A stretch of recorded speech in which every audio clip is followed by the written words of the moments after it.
فرمایا انما کان قول المؤمنین، پختہ بات ہے،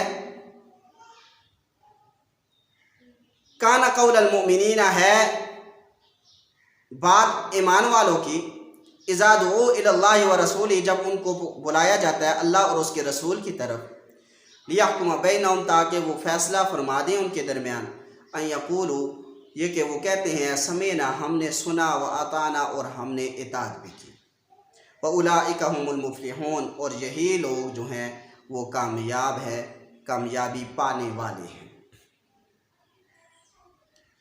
جنگ احد کا موقع تھا،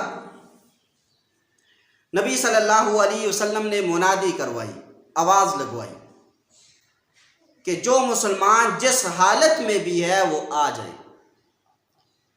حضرت حنظلہ رضی اللہ تعالیٰ عنہ، ان کی نئی نئی شادی ہوئی تھی، رات کو بیوی کے ساتھ رہے،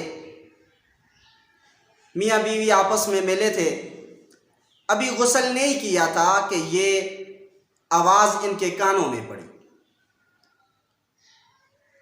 جب کانوں میں آواز پڑی تو بغیر غسل کیے ہوئے یہ نبی علیہ السلام کی طرف دوڑ پڑے، یہاں تک کہ جب جنگ کے اندر گئے، جنگ احد میں، تو وہاں پر یہ شہید ہو گئے۔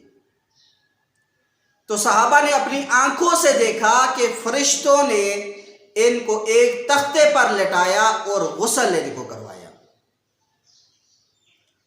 تو اس وجہ سے ان کو، حضرت حنظلہ کو غسیل الملائکہ کہتے ہیں کہ ان کو فرشتوں نے غسل دیا تھا۔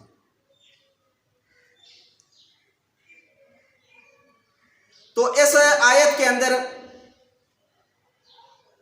اس کا تذکرہ ہے۔ یہ بات یہاں پر سمجھ لیں کہ 3 گھر ایسے ہیں کہ جن کے اندر رحمت کے فرشتے داخل نہیں ہوتے۔ نمبر 1، جس گھر کے اندر کتا رکھا ہوا ہو اس گھر کے اندر جو ہے وہ فرشتے داخل نہیں ہوتے۔ کچھ کتے جو ہے وہ مستثنیٰ بھی ہیں، مثلا گھر کی رکھوالی کے لیے جو کتا رکھا جاتا ہے اس کی اجازت ہے۔ اسی طریقے سے کھیتوں کی اور ایسے بکریوں کا ریوڑ وغیرہ کوئی ہو تو اس کی رکھوالی کے لیے جو کتا وغیرہ رکھا جاتا ہے اس کی اجازت ہے۔ شکاری کتا جو شکار کو جانتا ہو تو اس کو رکھنے کی اجازت ہے۔ اس کے علاوہ جو کتے ہیں ان کو رکھنے کی اجازت نہیں ہے۔ اگر وہ کتے کوئی رکھتا ہے تو اس گھر کے اندر رحمت کے فرشتے داخل نہیں ہوتے۔ نمبر 2، جس گھر کے اندر سامنے تصویر ہو تو اس گھر کے اندر بھی رحمت کے فرشتے داخل نہیں ہوتے۔ ایک تصویر ہے چھپی ہوئی ہے تو اس کے اندر داخل ہوتے ہیں، کیونکہ فرشتے غیب کو نہیں جانتے۔ مثلا آپ کے جیب میں شناختی کارڈ ہے، لازمی بات ہے شناختی کارڈ کے اوپر تو تصویر ہے، لیکن وہ آپ کے جیب کے اندر ہے، چھپا ہوا ہے، تو رحمت کے فرشتے داخل ہوں گے کیونکہ وہ غیب کو نہیں جانتے۔ تو ایک کتا، اور نمبر 2 تصویر۔ نمبر 3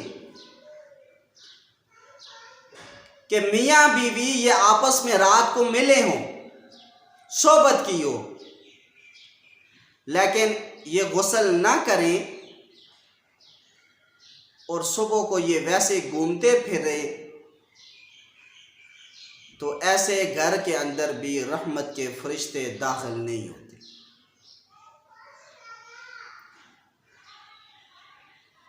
تو اس وجہ سے ہمیں ان چیزوں سے اجتناب کرنا چاہیے۔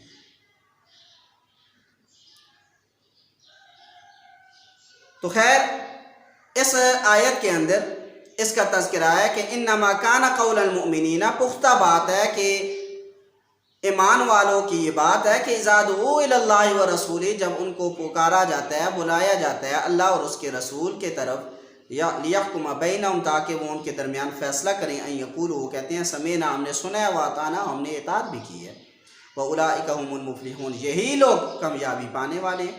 وَمَن يُطِعِ اللَّهَ، اور جس نے اللہ تعالیٰ کی اطاعت کی، وَرَسُولَهُ، اور اس کے رسول کی، وَيَخْشَ اللَّهَ، اور اللہ تعالیٰ سے ڈرا، وَيَخْشَ اللَّهَ، اللہ سے ڈرا، وَيَتَّقِهِ، اور وہ بچے اللہ کی نافرمانی کے کاموں سے، وہ بچا، فَأُولَٰئِكَ هُمُ الْمُفْلِحُونَ، پس یہی لوگ ہیں کامیابی پانے والے۔ وَأَقْسَمُوا بِاللَّهِ جَهْدَ أَيْمَانِهِمْ، یہاں سے پھر منافقین کا تذکرہ ہے۔ وہ قسم اٹھاتے ہیں اللہ کی، قسمیں اٹھاتے ہیں اللہ کی، جہد ایمان، مضبوط قسم۔ لَإِنْ أَمَرْتَهُمْ، اگر آپ ان کو حکم دیں، لَيَخْرُجُنَّ، البتہ وہ ضرور نکلیں گے۔ قل، آپ کہہ دیجئے، لا تقسموا، قسمیں نہ اٹھاؤ، طاعۃ معروفہ، دستور کے مطابق اطاعت کرو۔ ان اللہ، بے شک اللہ تعالیٰ، خبیر، خبر رکھتا ہے، بما تعملون، جو تم عمل کرتے ہو۔ 6 ہجری میں غزوہ بنو المصطلق سے واپسی پر ایسا ہوا کہ انصار اور مہاجرین کا ایک شخص تھا، ان کی آپس میں لڑائی ہوگی۔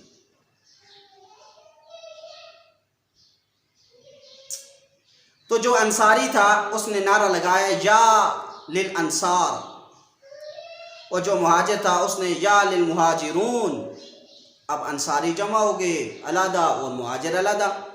یہ نعرہ اس وجہ سے تھا کہ میرا ساتھ دے دو۔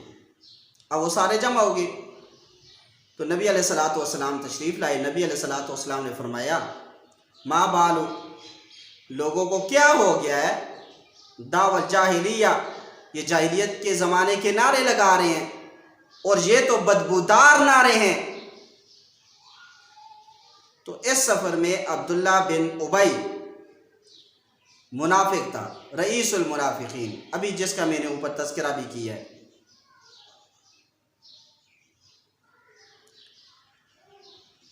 تو اس نے ایسا کیا کہ جس وقت رات کو خیمے میں جا کر سونے کا وقت تھا، اب یہ مہاجر اور انصار جو ہیں، یہ نبی علیہ الصلوۃ والسلام نے ان میں پھر آپس میں ان کو جوڑ دیا تھا۔ جس وقت رات کو خیمے میں جا کر اس نے نبی علیہ الصلوۃ والسلام کے بارے میں برے الفاظ استعمال کیے، یہاں تک کہ ایک لفظ یہ استعمال کیا، لَيُخْرِجَنَّ الْأَعَزُّ مِنْهَا الْأَذَلَّ، جس کا قرآن کریم کے اندر بھی تذکرہ ہے کہ ہم مدینہ کے اندر جا کے ہم عزت والے لوگ، نعوذ باللہ، ان ذلیل لوگوں کو نکالیں گے۔ نبی علیہ الصلوۃ والسلام کو کہہ رہا تھا۔ تو ایک صحابی تھے زید بن ارقم رضی اللہ تعالیٰ، اب یہ بھی اس خیمے کے پاس سوئے ہوئے تھے، تو ان کو آواز آ رہی تھی۔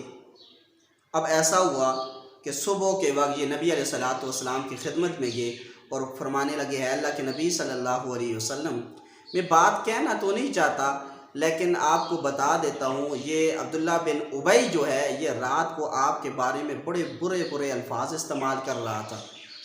تو نبی علیہ الصلوۃ والسلام نے فرمایا کہ بلاؤ اس کو۔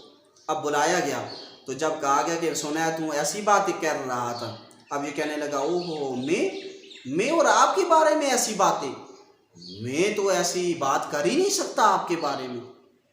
تو عبداللہ زید بن ارقم رضی اللہ تعالیٰ یہ فرماتے ہیں کہ گویا کہ اس وقت اللہ کے نبی صلی اللہ علیہ وسلم نے مجھے جھوٹا قرار دیا اور اس کو سچا قرار دیا۔ اب یہ آہستہ سے گئے، اپنے چچا کے ساتھ جا رہے تھے اور بڑے پریشان سے تھے۔ تو اب چچا نے پوچھا تو سارا واقعہ سنایا۔ چچا نے کہا کہ ایسے بات کہنے کی ضرورت کیا تھی؟ تو خیر، تو اب یہ جا رہے تھے، نبی علیہ الصلوۃ والسلام کا ایک صحابی پیچھے سے گیا، آواز دی کہ نبی علیہ الصلوۃ والسلام بلا رہے ہیں۔ تو جب یہ واپس آئے اور یہ ڈر رہے تھے کہ کہیں مجھے سزا نہ دی جائے، یہاں تک کہ نبی علیہ الصلوۃ والسلام کے پاس پہنچے۔ نبی علیہ الصلوۃ والسلام نے فرمایا، اللہ تعالیٰ نے ہے زید بن ارقم تیری تصدیق کر دی ہے، یعنی کہ تو سچا ہے اور یہ عبداللہ بن ابی جو ہے یہ جھوٹا ہے۔ تو اس وجہ سے یہ بڑے خوش ہوئے۔ تو اس کے اندر تذکرہ ہے کہ فرمایا کہ وَأَقْسَمُوا بِاللَّهِ، اور وہ قسمیں اٹھاتے ہیں اللہ کی، جہد ایمان مضبوط قسمیں. یہ عبداللہ بن ابی قسمیں اٹھانے لگا، نہیں اللہ کی قسم میں تو ایسی بات کر ہی نہیں سکتا آپ کے بارے میں. لئن امرتہم، اگر آپ ان کو حکم دیں، لیخرجن، البتہ وہ ضرور نکلیں گے. قل، تو ایسے یہ بات کہتے تھے کہ اگر ہمیں آپ جہاد کا حکم دیں، کسی بھی کام کو آپ ہمارے سپرد کریں تو ہم ضرور نکلیں گے. تو جب یہ زید بن ارقم رضی اللہ تعالیٰ عنہ کی جو تصدیق ہوئی ہے وہ اللہ تعالیٰ نے کی ہے، تو اس وقت سورہ منافقون اتری تھی. اذا جاءک المنافقون قالوا نشهد انک لرسول اللہ واللہ یعلم انک لرسول. تو فرمایا کہ لئن امرتہم، اگر آپ ان کو حکم کریں، لیخرجون، وہ ضرور نکلیں گے. قل، کہہ دیے، لا تقسموا، قسم نہ اٹھاؤ، طاعۃ معروفہ، دستور کے مطابق اطاعت کرو. ان اللہ خبیر بما تعملون، بے شک اللہ خبر رکھتا ہے جو تم عمل کرتے ہو.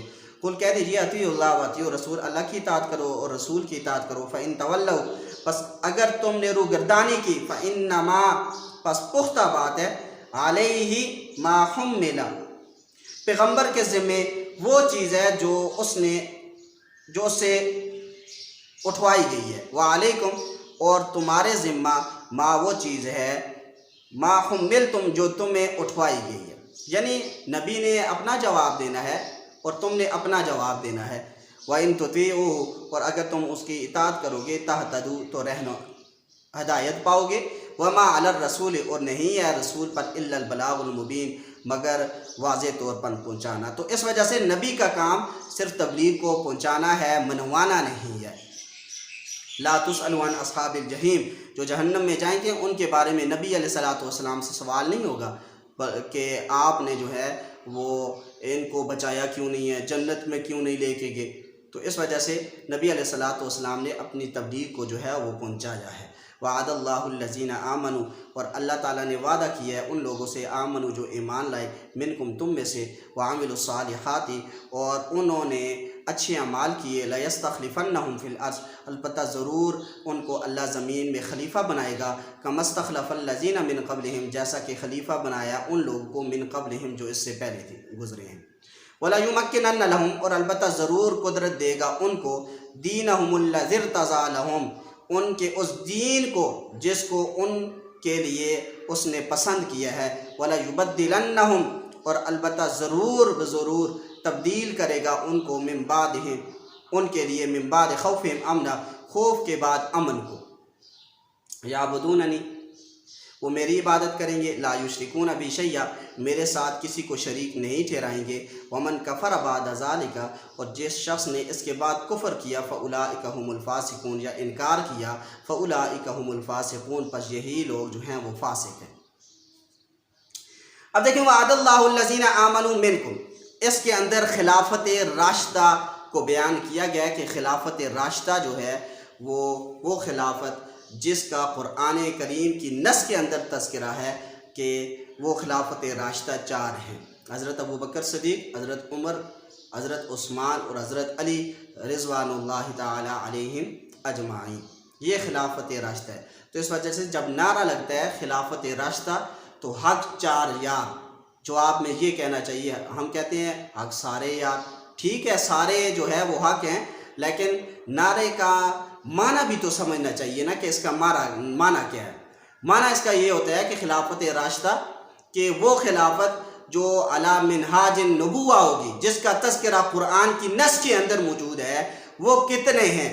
تو ہم کہتے ہیں حق سارے یار، حالانکہ ساروں کا تو تذکرہ ہی نہیں ہے. یہاں پر 4 کا تذکرہ ہے، حضرت ابوبکر، حضرت عمر، حضرت عثمان اور حضرت علی رضوان اللہ علیہم اجمعین. باقیوں کی بھی خلافت تھی، لیکن ان کا تذکرہ جو ہے وہ قرآن کریم کی نص کے اندر جو ہے وہ نہیں ہے.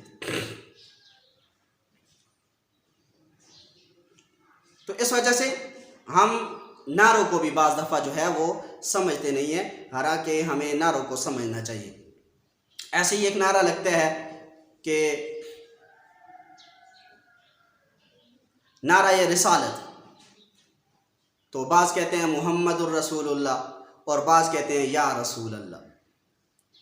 تو حالانکہ نعرہ رسالت کا مطلب یہ ہے کہ بتاؤ کہ تمہارا نبی کون ہے. تو جواب محمد الرسول اللہ ہونا چاہیے کہ ہمارا نبی یہ محمد الرسول اللہ صلی اللہ علیہ وسلم ہے. تو ہم کہتے ہیں وہ نعرہ لگتا ہے نعرہ رسالت، ہم کہتے ہیں یا رسول اللہ، ٹھیک ہے۔ اب وہ کہہ رہا ہے کہ تمہارا نبی کون ہے، اور ہم آگے سے کہہ رہے ہیں یا رسول اللہ۔ تو اس وجہ سے یہ بے وقوفیاں ہیں جو ہم لوگ سمجھتے نہیں ہیں۔ تو باعث جو جہل قسم کے علماء ہیں، علم سے جو وہ دوری ہے ان کی، تو انہوں نے ان لوگوں کو پڑھا دیا ہے۔ اب لوگوں کے دماغوں میں بھی یہ بات فٹ ہو گئی ہے کہ نہیں اب یہی ہے جی، اب نعرہ لگتا ہے نعرہ رسالت، آگے سے کہہ رہے ہیں یا رسول اللہ۔ اب وہ پوچھ رہا ہے کہ تمہارا نبی کون ہے، یہ کہتا ہے یا رسول اللہ۔ آپ خود اندازہ لگا لیں۔ تو اس وجہ سے نعروں کا معنی جو ہے یہ بھی سمجھنا چاہیے کہ اس کا مطلب کیا ہے، پوچھنے والا ہم سے کیا پوچھنا چاہ رہا ہے، اور پھر اس کے مطابق ہم جواب دیں۔ نہیں جی، اب پوچھا جائے کہ شیر کدھر ہے، اور آدمی کہے کہ گیدڑ ادھر سے جا رہا ہے جی، عجیب بات ہے۔ تو اس وجہ سے انسان کی عقل بھی جو ہے، اللہ تعالیٰ نے عقل دی ہے، اس کو بھی استعمال کرنے کے لیے دیا ہے، تو اس کو سنبھالنے کے لیے نہیں دیا ہے۔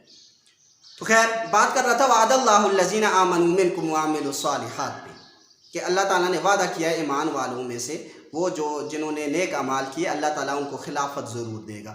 مسند احمد کے اندر، مستدرک حاکم، یہ مستدرک علی الصحیحین بھی کہتے ہیں، یہ ان کے اندر روایت موجود ہے کہ نبی علیہ الصلوۃ والسلام کے دور میں مسجد نبوی جو ہے نا، اس کی تعمیر 2 مرتبہ ہوئی تھی۔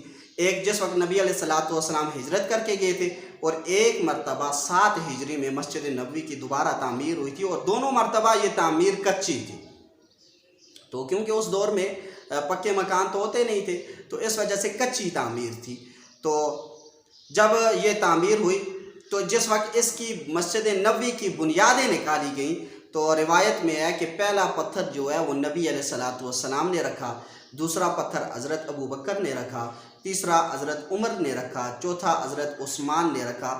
تو اس موقع پر نبی علیہ الصلوۃ والسلام نے فرمایا ہؤلاء ولاۃ الامر من بعدی، جس ترتیب سے یہ پتھر رکھے گئے ہیں، اس ترتیب سے میرے بعد خلافت بھی ہوگی۔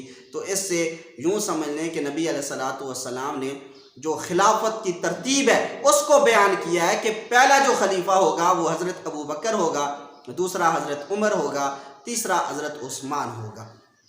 تو اس وجہ سے اور بھی بہت ساری احادیث ہیں، اگر ان کو بیان کیا جائے تو کئی گھنٹے لگ سکتے ہیں، لیکن سمجھانے کے لیے میں ایک دو احادیث آپ کے سامنے یہ بیان کر دیتا ہوں تاکہ ہر مسئلہ آپ کو اچھی طریقے سے سمجھ میں آ جائے۔ ایسے ہی بخاری کے اندر روایت موجود ہے کہ جس وقت نبی علیہ الصلوۃ والسلام کو بہت زیادہ تکلیف تھی، تو ایک عورت آئی، وہ عورت کہنے لگی ہے اللہ کے نبی صلی اللہ علیہ وسلم، میں ایک مسئلہ لے کے آئی ہوں، ایک معاملہ لے کے آئی ہوں، آپ مجھے فیصلہ کر کے اس معاملے کے بارے میں بتا دیں۔ تو نبی علیہ الصلوۃ والسلام کو بڑی تکلیف تھی۔ نبی علیہ الصلوۃ والسلام نے فرمایا جاؤ، اس وقت مجھے بڑی تکلیف ہے، دوبارہ کسی وقت آنا۔ وہ کہنے لگی ہے اللہ کے نبی، اگر میں دوبارہ آؤں اور آپ پر موت آ جائے، یعنی آپ دنیا سے رخصت ہو جائیں، تو پھر میں کیا کروں گی؟ تو نبی علیہ الصلوۃ والسلام نے فرمایا فاتی ابا بکر، اگر میں نہ ہوں، میں دنیا سے چلا جاؤں تو میرے بعد حضرت ابو بکر کے پاس آنا، یہ فیصلہ کر دے گا۔ اس سے بھی پتہ چلتا ہے کہ پہلے خلیفہ جو ہیں وہ حضرت ابو بکر صدیق رضی اللہ تعالی عنہ ہے۔ اور یہ بات ذہن نشین فرما لیں، جو حضرت ابو بکر صدیق رضی اللہ تعالی عنہ کو خلیفہ راشد میں سے پہلا خلیفہ نہیں مانتا، وہ شخص مسلمان نہیں ہے، وہ کافر ہے، وہ اجماع امت کا منکر ہے۔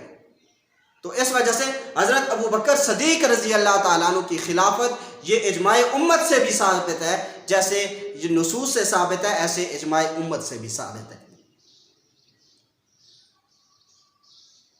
یہی وجہ ہے کہ حضرت عمر رضی اللہ تعالیٰ عنہ حضرت عمر رضی اللہ تعالیٰ عنہ یہ حضرت ابو بکر صدیق رضی اللہ تعالیٰ عنہ کو فرمایا کرتے تھے، ہے ابو بکر کہ اپنی زندگی کی صرف 2 نیکیاں مجھے دے دو نا، میری پوری زندگی کی تم نیکیاں دے دو۔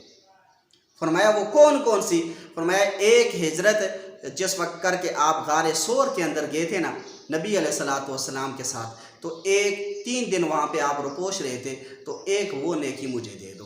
اور دوسری فرمایا کہ وفات کے بعد استقامت کی جو نیکی ہے یہ بھی مجھے دے دو، یہ مشکات کی روایت ہے تو اس کے حوالے سے بیان کر رہا ہوں۔ تو اس فرمایا کہ ایک نیکی مجھے یہ بھی دے دو، تو بس یہ 2 نیکیاں آپ مجھے دے دو، اور میری پوری زندگی کی نیکیاں میں آپ کو دیتا ہوں۔ تو اس وجہ سے ایک مرتبہ ایسا ہوا امی عائشہ رضی اللہ تعالیٰ عنہ یہ نبی علیہ الصلوۃ والسلام کے ساتھ جو ہے وہ باہر بیٹھی تھی رات کو، آسمان پہ تارے تھے تو آسمان کو دیکھا، اور تو امی عائشہ رضی اللہ تعالیٰ عنہ نے پوچھا، ہے اللہ کے نبی صلی اللہ علیہ وسلم مجھے یہ بتائیں کہ یہ جتنے ستارے ہیں کیا آپ کی امت میں سے کسی کی اتنی نیکیاں ہیں؟ اب دیکھیں پہلے جو لڑکیاں ہوتی تھیں ان کے سوالات کیسے ہوتے تھے، وہ دینی سوالات کیا کرتی تھی۔ اب دیکھیں یہ سوال کیسا ہے، لیکن آج کے دور میں اگر ہماری بچیاں اور ہمارے بچے جب بیٹھتے ہیں نا تو الامان والحفیظ وہ ایسے سوال کرتے ہیں کہ آدمی کو خود شرم آتی ہے۔ تو اس سے بڑی بے حیائی کی بات کوئی نہیں ہو سکتی کہ آپ خود اندازہ لگائیں، ہماری بچیاں ہوتی ہیں، ہمارے بچے ہیں، اور ہم بیٹھتے ہیں اور ساتھ میں ٹی وی دیکھتے ہیں۔ اب وہ بے حیائی خود بھی دیکھتے ہیں اور ہمارے ساتھ بیٹھ کے ہم اپنے بچوں کو دکھاتے ہیں، حالانکہ ہمیں شرم آنی چاہیے تھی ایسی چیز پہ۔ ہمارے سامنے ہماری بچی بیٹھی ہے اور وہ دیکھے کہ ہمارے جو ہے والدین جو ہیں یہ نامحرموں کو دیکھ رہے ہیں، تو شرم آنی چاہیے تھی، لیکن ہم خود ان کو کہتے ہیں بیٹا آؤ نا، بہت پیارا ڈرامہ لگا ہوا ہے، آ جاؤ۔ تو اس وجہ سے ہمیں شرم کرنی چاہیے، افسوس کا مقام ہے، یہ افسوس کا مقام ہے۔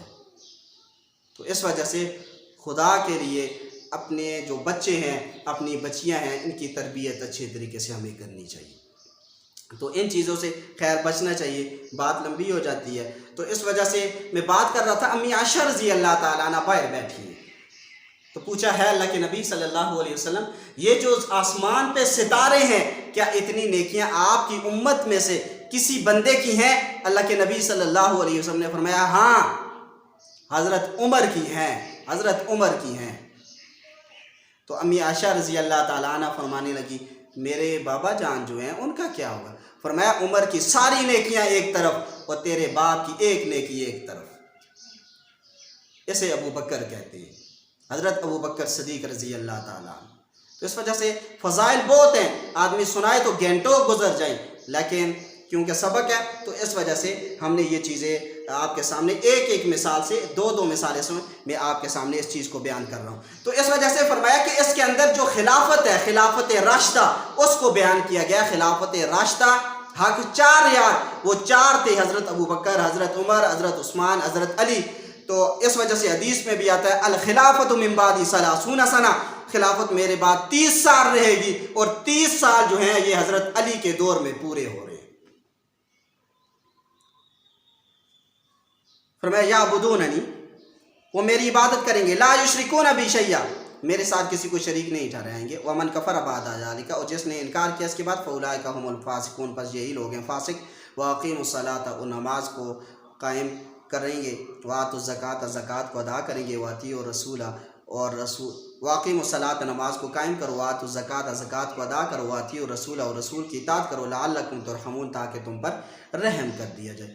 لا تحسبن الذین، آپ گمان نہ کریں ان لوگوں کے بارے میں، کفروا، جو کافر ہیں، معاجزین فی الارض، کے وہ عاجز کرنے والے ہیں زمین میں، ومأواہم النار، اور ان کا ٹھکانہ جو ہے وہ آگ ہے، جہنم ہے، دوزخ ہے، وہ اس کے اندر جائیں گے، ان کو اوندے منہ جو ہے اس کے اندر گرا دیا جائے گا، وَلَبِئْسَ الْمَصِيرُ، اور البتہ برا ٹھکانہ ہے، البتہ ان کا لوٹنا جو ہے وہ بہت ہی برا ہے، یعنی ان کا ٹھکانہ جو ہے وہ بہت ہی برا ہے۔